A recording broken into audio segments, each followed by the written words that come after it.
प्यारे विद्यार्थियों, आप सभी का स्वागत है एमएस एजुकेट चैनल पर। और हम कर रहे हैं कक्षा 6 के अंदर जो अपना अध्याय 3 है, संख्याओं के साथ खेलना, उनकी प्रश्नावलियों को सोल्व कर रहे हैं। तो प्रश्नावली 3.4 जो एक्सरसाइज है वो आज हम सोल्व करेंगे। तो सबसे पहले 3.4 के अंदर जो पहला क्वेश्चन है वो है कि निम्नलिखित के सारव गुणनखंड ज्ञात कीजिए। तो ए का जब हम हल करेंगे तो सारव गुणनखंड ज्ञात करने के लिए सबसे पहले अपने को 20 के गुणनखंड ज्ञात होने चाहिए। अब हम देखेंगे कि 20 के गुणनखंड कौन कौन से हैं। 20 के गुणनखंड है 1, 2। 20 में किस किस संख्या का भाग जाता है वही उसके गुणनखंड होते हैं। 1 का भी जाता है, 2 का भी जाता है, उसके बाद 4 का भी, उसके बाद 5 का भी, 10 का, और उसके बाद जाता है 20 का। तो हम देखेंगे कि 1, 2, 4, 5, 10 और 20 ये इसके गुणनखंड है। यदि हम 28 के गुणनखंड की बात करें तो 28 में 1 का भी भाग जाता है, 2 का भी जाएगा,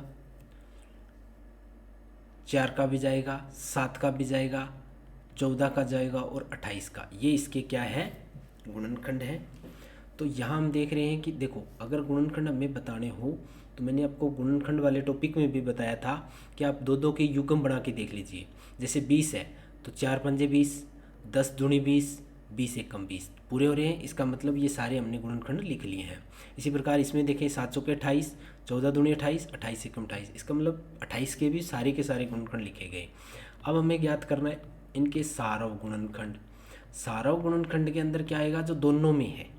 अब दोनों में क्या है, 1 है, उसके बाद क्या है, 2 है, उसके बाद क्या है, 4 है, उसके बाद ऐसे कोई अंक नहीं है जो दोनों में हो। तो 1, 2 और 4 ये इसके क्या कहलाएंगे, सारव गुणनखंड। यदि हम बी की बात करें तो पहले 15 के गुणनखंड लिखेंगे, 1, 3, 5 और 15। 15 एकम 15, 3 पंजे 15 पूरे हो गए। इसी कड़ी में 20, 25 के लिखेंगे तो 1, 5 और 25। 5 पंजे 25 होता है तो 5 को 2 बार नहीं लिखना, एक बार ही लिखेंगे। 25 एकम 25। तो अब हम बात करें सारव गुणनखंड की। तो सारव गुणनखंड जो दोनों में आई तो 1 और 5, यहाँ सारव गुणनखंड 1 और 5 होगा। यदि हम बात करें सी की तो 35 के गुणनखंड क्या होंगे, 1, 5, 7 और 35 ये इसके गुणनखंड होंगे। इसी प्रकार 50 के होंगे 1, 2, 5, 10, 25 और 50 ये इसके 50 के गुणनखंड हो गए। 25 दूनी 50, 5 10 पंजे 50 और 50 एकम 50। अब यदि हम इनके सारव गुणनखंड की बात करें तो वो बताएं जो दोनों में हो, और दोनों में हो वो 1 हो गया, 5 हो गया, इसके अलावा और कोई संख्या नहीं है। तो 1 और 5 जो दोनों में आए हैं। यदि हम डी की बात करें तो डी में है 56। 56 में कौन कौन से गुणनखंड होंगे, 1, 2, 4,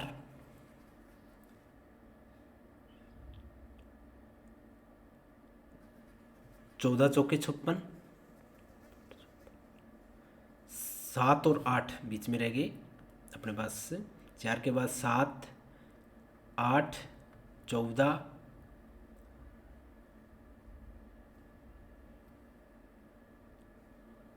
28 दूनी 56 और 56।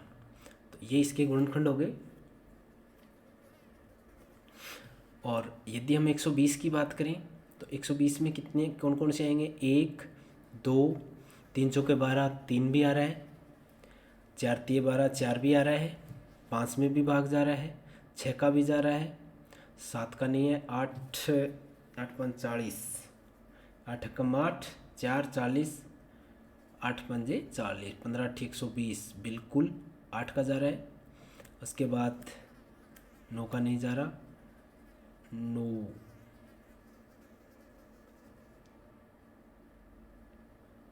8 के बाद 10 का, 10 के बाद 12 का, 12 में था 120। तो अभी हम युग्म बनाते जाएं और 8 में करें 15 8 120। 6 की बात करें 20 6 का 120, 6 के साथ 20 का हो गया ना, ये देखो 8 के 15 के साथ ये हो गया। अब 5 का 5 का हो जाएगा 5 एकम 5, 5 दूनी 10 और 5 के 20 यानी 24। और 4 की बात करें तो 30, 3 की बात करें तो 40, 2 की बात करें तो 60 और 1 की बात करें तो 120। तो ये सारे 120 के क्या हो गए, गुणनखंड हो गए। अब हम बात करते हैं इनकी सारा गुणनखंड की। अब देखो 120 के कितने गुणनखंड आए हैं, 1 2 3 4 5 6 7 8 9 10 11 12 15 16 गुणनखंड आए हैं। लेकिन सारा गुणनखंड मीन्स दोनों में कॉमन है, दोनों में 1 आया है, दोनों में 2 है, दोनों में 4 है, दोनों में 7 नहीं है, 8 दोनों में है तो 8 हो जाएगा, 14 नहीं है दोनों में, 28 नहीं है दोनों में, 56 नहीं है दोनों में। लेकिन सारा गुणनखंड केवल 4 आए हैं, 1 2 4 और 8। तो इस प्रकार हम सारा गुणनखंड ज्ञात करेंगे।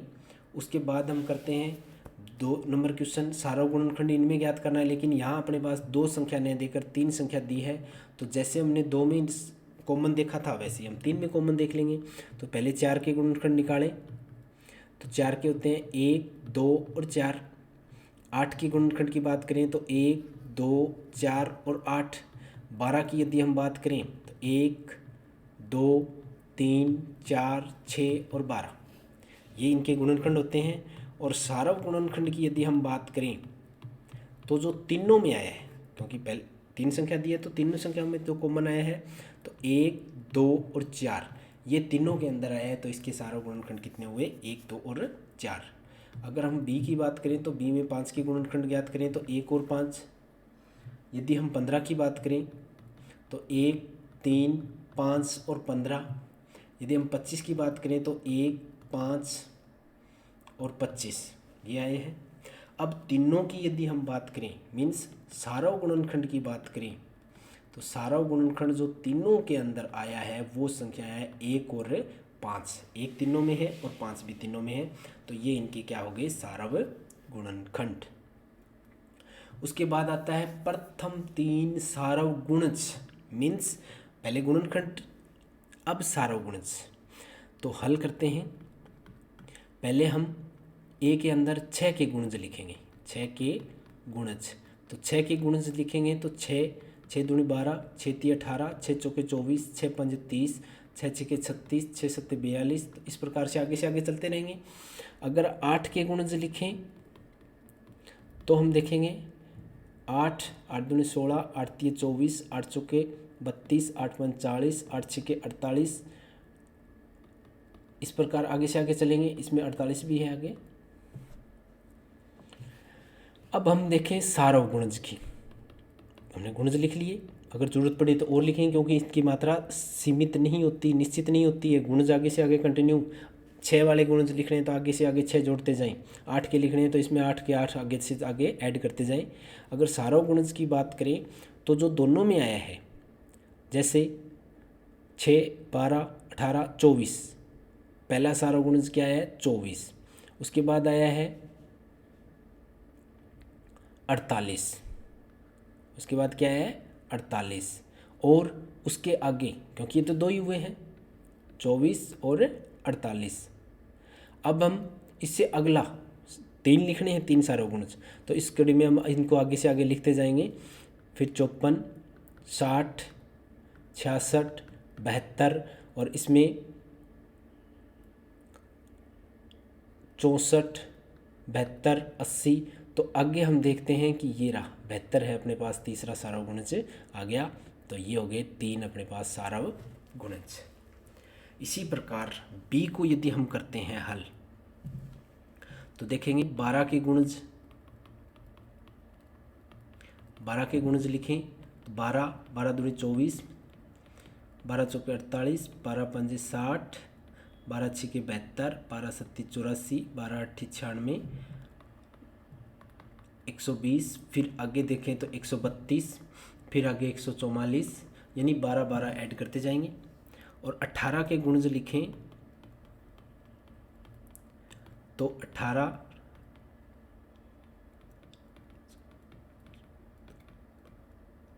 के गुणज हो गए 18 36, 18 54, 18 72, 18 90,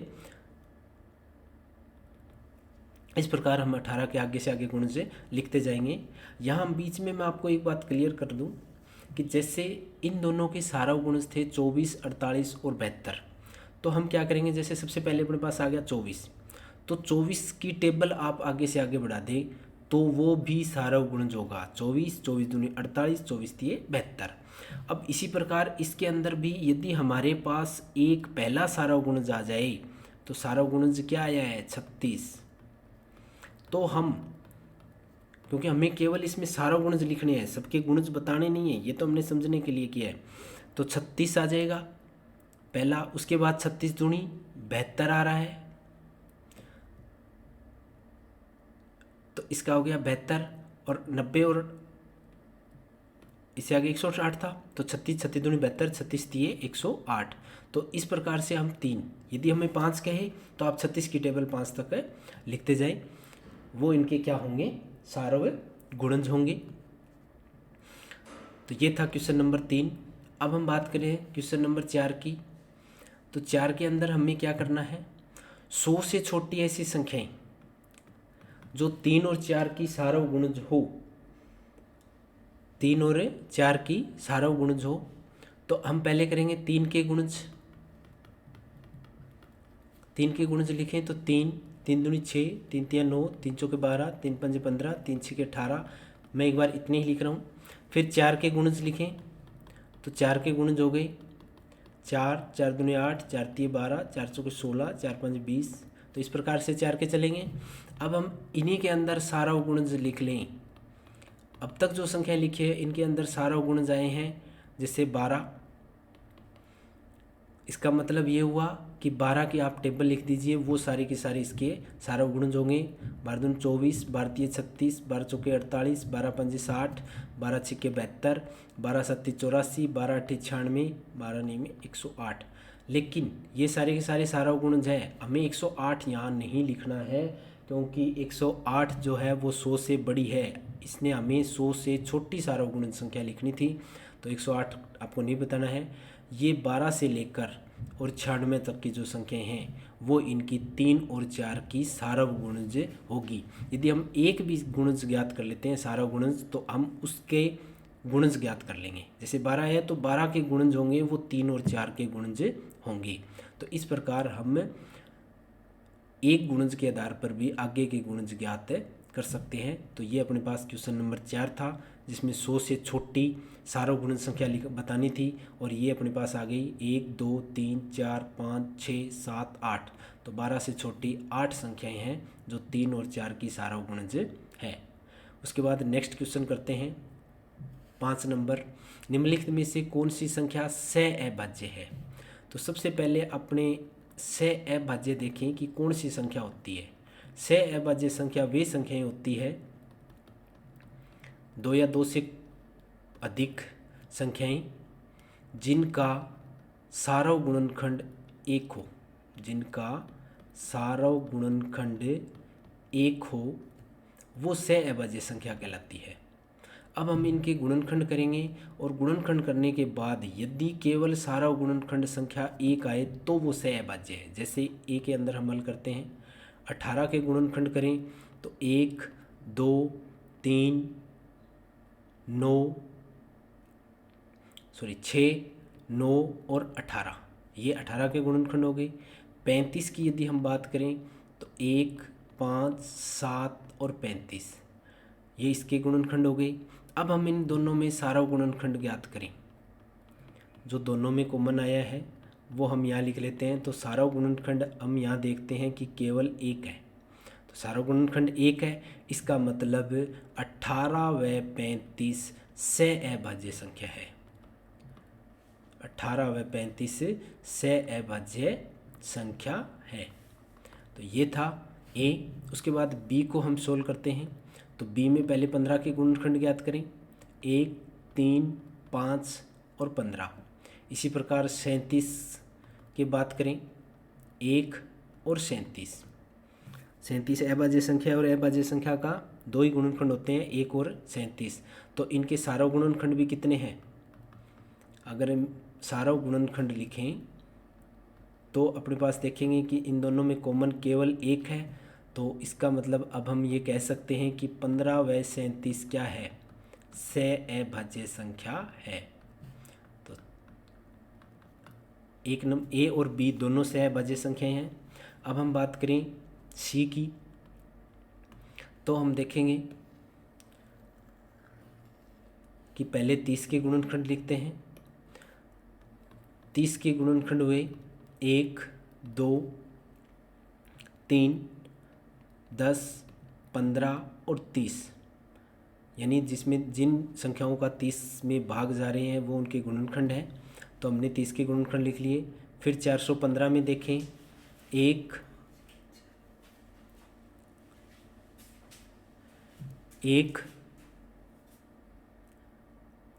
3, 5 और 1 6, 4 10, 3 का भाग नहीं जा रहा, 5, 30 में 6 और 5 भी है, तो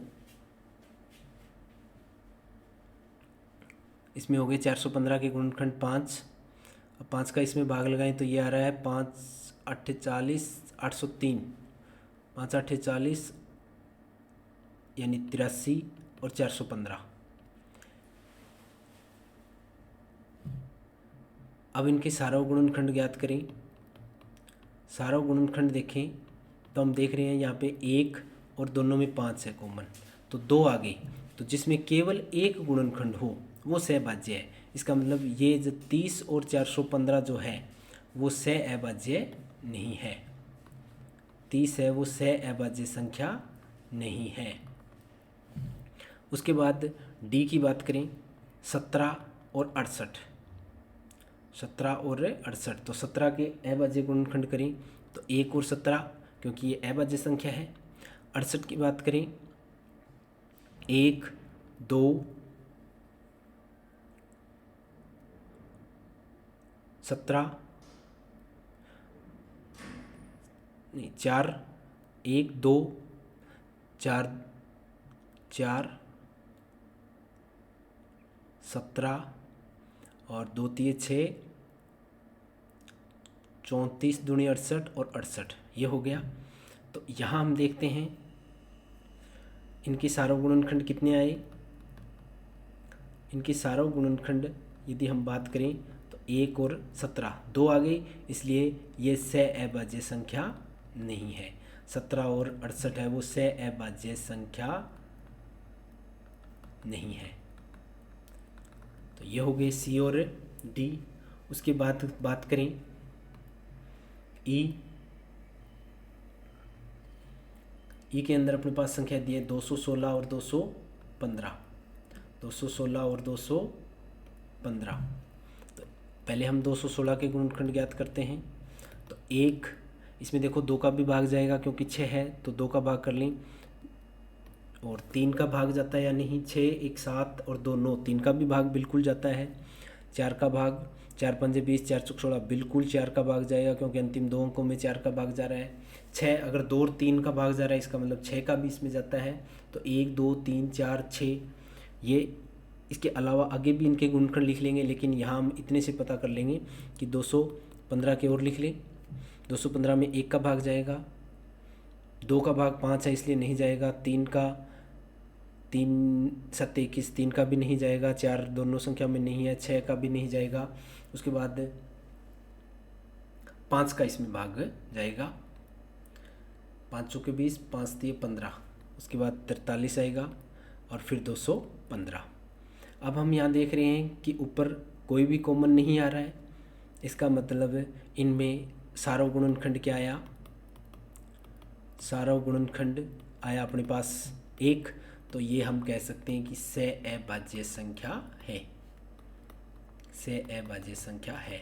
यहाँ मैंने पूरे गुणनखंड क्यों नहीं लिखे, क्योंकि हमें मतलब सिर्फ सारों गुणनखंड 1 आने से है।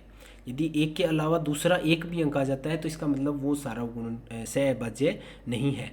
तो यहाँ हमने इसके आगे गुणनखंड नहीं लिखे, आप चाहो तो इनके पूरे गुणनखंड लिख कर भी देख सकते हैं। तो ये थी सहअभाज्य संख्या। उसके बाद बात करें एफ की। एफ में 81 के सारा गुणनखंड ज्ञात करें। 1 3, 4 का भाग नहीं जाता, 5 6 कभी नहीं जाएगा, 7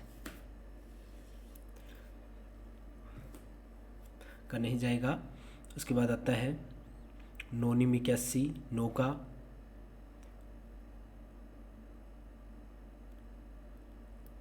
27 और 81।